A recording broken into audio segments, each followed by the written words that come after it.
মুসলমানদের মাঝে এমন কিছু সম্মানিত সৌভাগ্যবান ব্যক্তি আছেন যাদেরকে মুস্তাজাবুদ দাওয়া বলা হয়।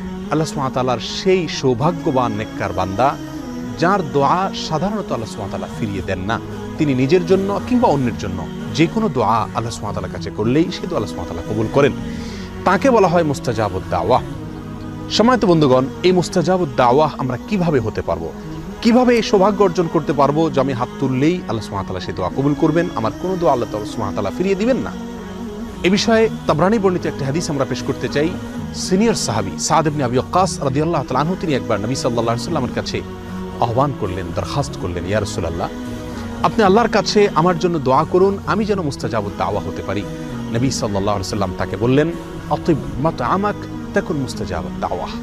সাদ, তুমি তোমার খাদ্যকে হালাল রাখবে, পবিত্র রাখবে, পরিচ্ছন্ন রাখবে হারাম এবং হারামের লেশ থেকে, তাহলে তুমি মুস্তাজাবুদ দাওয়া হতে পারবে। তাবরানী বর্ণিত হাদিসটিকে মুহাদ্দিসিনের কেউ কেউ যায়ীফ বললেও এই বিষয়ে আরো বহু বিশুদ্ধ হাদিস বর্ণিত রয়েছে। সহিহ মুসলিমের এক হাদিসে নবী সাল্লাল্লাহু আলাইহি ওয়াসাল্লাম ইরশাদ করেছেন যে একজন ব্যক্তি অনেক সময় দুর্গম পথ পাড়ি দিয়ে অনেক দূর দূরান্ত থেকে মক্কায় আসেন, ধুলায় মলিন অবস্থায়, চুল এলোমেলো অবস্থায়, ক্লান্তি এবং সকল কষ্টকে উপেক্ষা করে তিনি এসে আল্লাহর দরবারে হাত তুলেন, দোয়া করেন মক্কায় এসে, বাইতুল্লাহ এসে, এবং তার চাওয়াগুলোকে পেশ করে থাকেন এবং এমনভাবে চান যেন আল্লাহ তাআলা তার দোয়া কবুল করবেনই করবেন।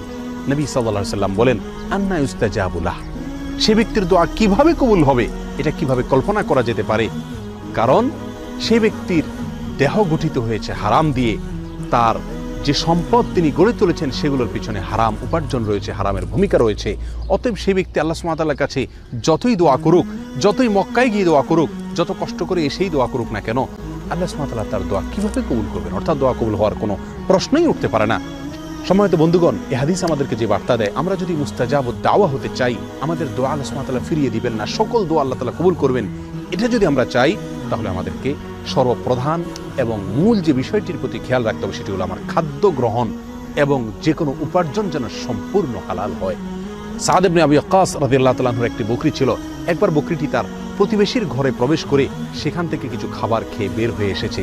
তিনি সেটি খেয়াল করেছেন। বিষয়টি তার নজরে পড়ার পরে দীর্ঘদিন পর্যন্ত আর তিনি ওই বকরির দুধ পান করতেন না, অথচ নিয়মিত তিনি সেই বকরির দুধ পান করে থাকতেন। কেন দুধ পান করা ছেড়ে দিয়েছেন? শুধু এই জন্য যে এই বকরি যে খাদ্য গ্রহণ করেছে, অননুমোদিত আরেকজনের খাবার সে গ্রহণ করে এসেছে, অতএব এর ফলে তার দেহ গঠন হবে, তার দুধ সেখান থেকে গঠন হবে, সেই দুধ আমি পান করলে আমার শরীরের ভিতরে সেটা প্রবেশ করবে এবং আমার দোয়ার ভিতরে তার প্রভাব পড়বে, আমার দোয়া আল্লাহ সুবহানাহু ওয়া তাআলার কাছে কবুল হবে না, আমি মুস্তাজাবুদ দাওয়া হতে পারবো না।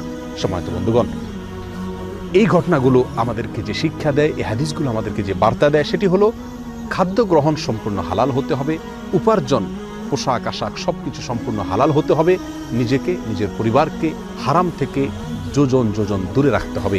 আজকাল দিনের অনেক বিষয়কে আমরা প্র্যাকটিস করি, কিন্তু উপার্জনের হালাল হওয়ার বিষয়টিকে পরিপূর্ণভাবে, পুঙ্খানুপুঙ্খভাবে, সন্দেহ থেকেও দূরে থেকে পিওর হালাল ইনকাম, হালাল উপার্জন গ্রহণ করা, হারামকে বর্জন করার মানসিকতা আজ আমাদের মধ্যে অনেক কম।